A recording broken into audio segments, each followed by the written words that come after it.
ශ්‍රී ලංකා ප්‍රජාතාන්ත්‍රික සමාජවාදී ජනරජයේ ගරු යෞවන කටයුතු පාර්ශ්වික අමාත්‍යවරු සුනිල් කුමාර ගමගේ මැතිමට ආරාධනා කරනවා ප්‍රධාන ආරාධනා මුත්‍රාසී මේ විදිහේ වචන ප්‍රකාශ කරන්න.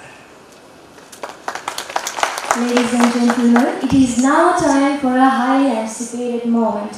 With great respect and honor, I invite our chief guest, Honorable Minister of Sports and Youth Affairs, Mr. Sunil Kumar Gamage, to address the gathering. Honorable Minister, we welcome you to the stage. සුබ උදෑසන වේවා සියලු දෙනාටම. මේ අවස්ථාවට සම්බන්ධ වෙන පාර්ලිමේන්තු මන්ත්‍රී උපුල් අබේවික්‍රම සහෝදරයන් අවසරයි. ඒ වගේම මහරගම නගර සභාවේ සභාපතිතුමා සමන්සමරකෝන් සහෝදරයා. ඒ වගේම ජනාධිපති අතිරේකලේකම් අපේ නලින් වනසිංහ මහත්මයා.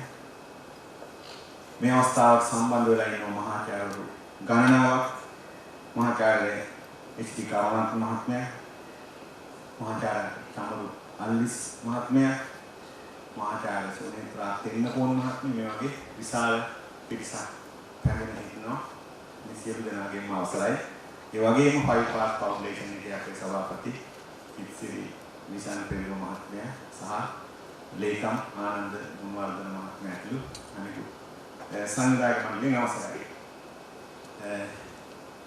මේ සාකච්ඡාව කරන්න කලින් පොඩි අදහසක් මට මතක් කරගන්න ඕන. මොකද මේ අපි කතා කරන්නේ විශ්වීය භාෂාවක් ගැන. මොකද භාෂාව කියන්නේ සංවේදනය. අදහස් වචන තමන්ගේ අදහස අනිකාට හුවමාරු කිරීම. දැන් අපි නම් ගුළු අය භාෂාවක් නේ. මොකද යන්නේ භාෂාව? ඒගොල්ලෝ වෙන සංඥා භාෂාවක් ඒක ඉංග්‍රීසි නෙමෙයි දෙමළක් නෙමෙයි සිංහලක් නෙමෙයි වෙන සංඥා භාෂාවක්. ඒතර ඒකේ ග්‍රැමර් නේ මොනවද එයා කියේ an opportunity ද opportunity ද එහෙම තියෙනවා. ඒක නිසා මේ භාෂාව හරි වැදගත් අපිට මෙන්න මේ කියන භාෂාවේ විවිධත්වය අපි අඳුරගන්නේ. දැන් අපිට වෙලා තියෙන්නේ භාෂාව එහෙම වුණා. භාෂාව අපිට සංනිවේදනයේට වැදගත් දෙයක් වුණා. භාෂාවේ විවිධත්වයන් තිබ්බා. භාෂාව ප්‍රාදේශීය වශයෙන් වෙනස් වුණාට මේ ඉංග්‍රීසිත් එක්ක අපි ලොකු පටලැවිල්ලක් කරගෙන තියෙනවා. ඒ පටලැවිල්ල තමයි අපේ සමාජයේ ඉංග්‍රීසි සම්බන්ධයෙන් දිගටම තියෙන්නේ.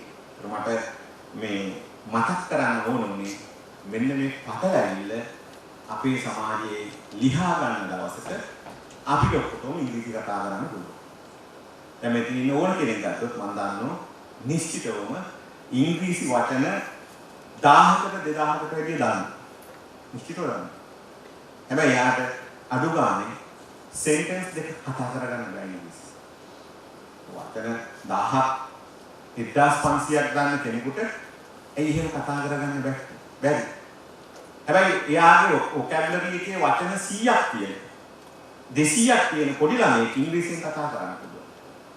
එයි දැන් මොකද ප්‍රශ්නේ? අපි වචන 1000ක් 1500ක් දාන්න අපිට කතා කරගන්න බැහැ. වචන 100ක් 200ක් දාන්න ළමයෙක් කතා කරනවා. ඒ ළමයා හිර වෙලා නැහැ vowels වල. ඒ ළමයා හිර වෙලා නැහැ tenses වල. ඒ ළමයා හිර වෙලා නැහැ prepositions වල. වචන කියනවා එයා කතා කරනවා. එතකොට මේ ඉංග්‍රීසි භාෂාවේ අපිට උනේ මේක එක එලයිට් ගෲප් එකක එලිට් ගෲප් එකක මේක ඒගොල්ලන්ගේ ආධිපත්‍යය තියෙනවා. ඊට පස්සේ අපි වගේ ගම්කබරේ ආවට පස්සේ අපිට කතා කරන්න දෙන්නේ නේ. vowels, tenses, අරවා මේවා ඔක්කොම ඒක උන් කතා කරනකොට ඒවා නැහැ. හැබැයි අපි කතා කරනකොට ඒ ඔක්කොම තියෙනවා. ඒක නිසා අපිටත් ප්‍රශ්නයක් තියෙනවා මාර්ගය ඉංග්‍රීසි කතා කරන්නේ කොතන වරදීද? ඒ tense එක හරියද? ඒක ඇක්ටිව්ද පැසිව්ද? ඒ දාපු preposition එක හරියද? ඒක in ද එන්න ඕන, at ද එන්න ඕන, on ද එන්න ඕන නේ. මාර කේස් එකක්. දැන් අපි කතා කරන්නේ. You have an opportunity. You have opportunity.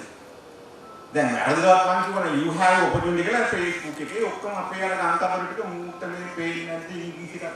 මොකක්ද ඒක වැදගත්කම? ඔයාලට තේරෙනවා මම අහන්නේ ඔයාලට අවස්ථාවක් තියෙනවද? තියෙනවා කියන්නේ.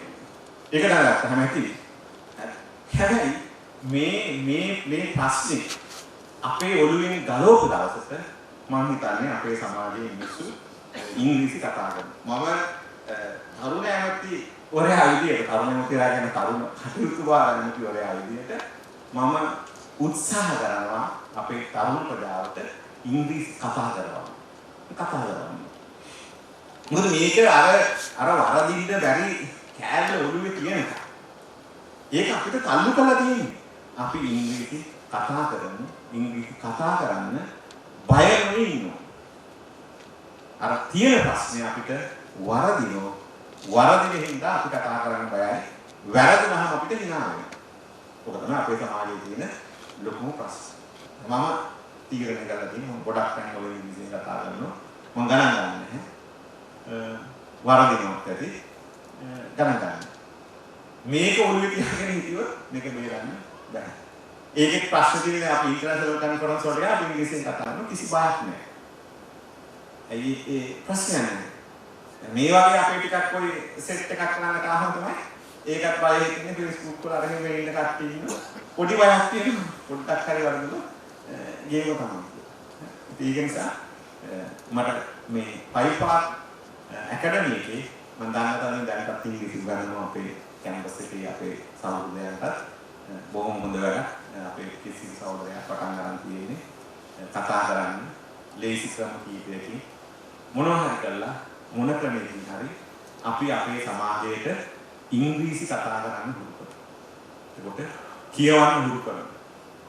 මේක අපේ සමාජයේ මේ අවුරුදු 76ක කාලය ඇතුළේ උනේ නැහැ. මේ අධ්‍යාපනය අපිට දුන්නේ නැහැ. ඒක නිසා අපි විශ්වාස කරනවා මෙතනින් එහාට මේ අධ්‍යාපනය අපේ දරුවන්ට දීලා අපේ ගම්වලට ගෙනිහිල්ලා මේක ව්‍යාප්ත කරන්න. මොකද අපි තරුණ සංගමයේ විදිහට අපි ප්‍රෝග්‍රෑම් එකක් පටන් ගත්තා. හවසට IT සහ ඉංග්‍රීසි උගන්වන වැඩසටහන. ඒකත් එක්ක මම දැන් අපිට කිසිවිස් එක්ක එකතු වෙලා මේ වැඩේ කරගන්න පුළුවන්. ඉතින් මම සුබ පතනවා පයිපාත් ඉංග්‍රීසි ෆවුන්ඩේෂන් එකට ඔබේ මේ උත්සාහයට අපි අපේ පැත්තෙන් අපි ඒකට මැදිහත් වෙන්න.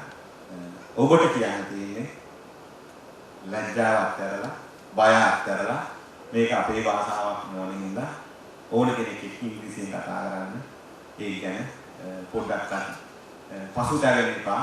ග්‍රැමර් ගැන හිතලා මේ මට බෑ කියලා හිතලා අපි එමු ඉස්සරහට යමු. දරුවන්ටත් අපි මේක කියලා දෙමු. විශේෂයෙන්ම අපේ තරුණ තරුණියන්ට මේක කියලා දෙමු.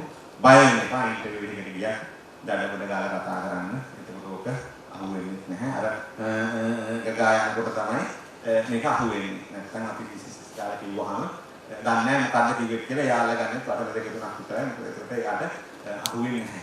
ඒ නිසා අපි ඉංග්‍රීසි කතා කරමු. බොහොම ස්තුතියි මගේ කතාව ඇහුවා.